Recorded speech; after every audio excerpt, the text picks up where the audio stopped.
नमस्कार, आप देख रहे हैं आपका पसंदीदा न्यूज चैनल। हम लाए हैं आज की ताजा खबरें जिनमें शामिल हैं देश विदेश की महत्वपूर्ण घटनाएं। तो आइए जाने आज की कुछ अहम खबरें। प्रधानमंत्री नरेंद्र मोदी आज दिल्ली में ग्रामीण भारत महोत्सव का उद्घाटन कर रहे हैं। यह महोत्सव ग्रामीण विकास को बढ़ावा देने और सरकार के ग्रामीण उत्थान के प्रयासों को प्रदर्शित करने का एक महत्वपूर्ण अवसर है। प्रधानमंत्री मोदी ने इस महोत्सव में शामिल होकर ग्रामीण भारत की समृद्धि की दिशा में एक और कदम बढ़ाया है। वहीं दिल्ली में घना कोहरा छा गया है, जिससे इंदिरा गांधी अंतर्राष्ट्रीय हवाई अड्डे पर उड़ान संचालन में बड़ी बाधाएं आई हैं। कोहरे के कारण दृश्यता यानी देखने की क्षमता कम हो गई है और कई उड़ानें देरी से चल रही हैं या रद्द हो चुकी हैं। यात्रियों से अपील की जा रही है कि वे अपनी उड़ान स्थिति की जांच करें। वहीं मौसम विभाग ने पंजाब और दिल्ली में सर्दी की लहर और घने कोहरे की चेतावनी जारी की है।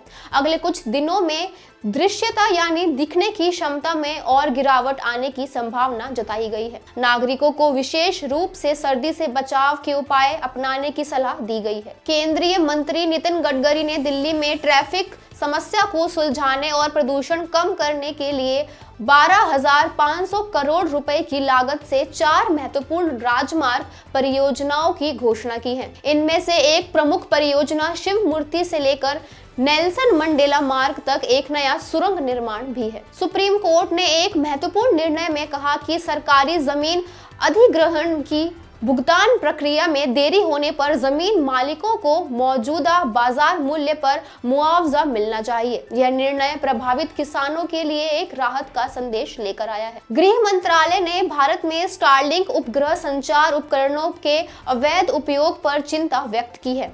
रिपोर्ट्स के अनुसार इन उपकरणों का इस्तेमाल आतंकवादियों और तस्करों द्वारा किया जा रहा है। इसके बाद इनकी नियामक जांच तेज कर दी गई है। वहीं दिल्ली विधानसभा चुनावों के लिए सभी प्रमुख राजनीतिक दल अपनी चुनावी तैयारियों में जुटे हुए हैं। इस बार के चुनावों में शिक्षा, स्वास्थ्य सेवाएं और इंफ्रास्ट्रक्चर विकास जैसे महत्वपूर्ण मुद्दों पर जोर दिया जा रहा है। बता दें कि केंद्र सरकार पूर्व प्रधानमंत्री डॉक्टर मनमोहन सिंह के लिए एक सांस्कृतिक स्मारक बनाने की योजना पर विचार कर रही है। आवास और शहरी मामलों मंत्रालय इस स्मारक के लिए संभावित स्थानों की समीक्षा कर रहा है, जिसमें राष्ट्रीय स्मृति स्थल जैसी जगहें शामिल हैं। हॉकी इंडिया लीग में यूपी रुद्राज ने सुमरा हॉकी क्लब को 3-0 से हराकर अपनी शानदार जीत दर्ज की है।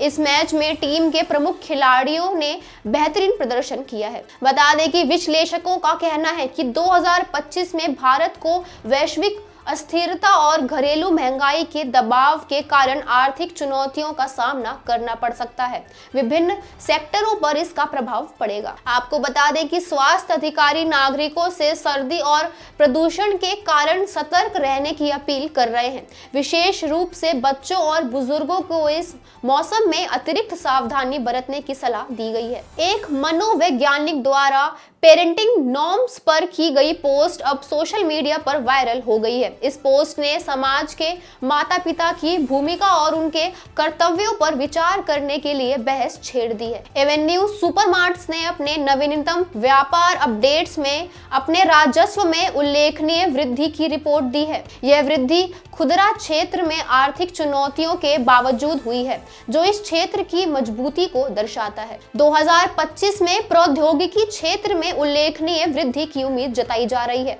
विशेष रूप से कृत्रिम बुद्धिमत्ता और डिजिटल सेवाओं में कंपनियां बदलते बाजार की मांगों के साथ खुद को अनुकूलित कर रही हैं। आज की प्रमुख खबरों के साथ हम यहीं पे अपना वीडियो समाप्त करते हैं। हमारे चैनल से जुड़े रहें और ताजे अपडेट्स के लिए हमें फॉलो करें। धन्यवाद।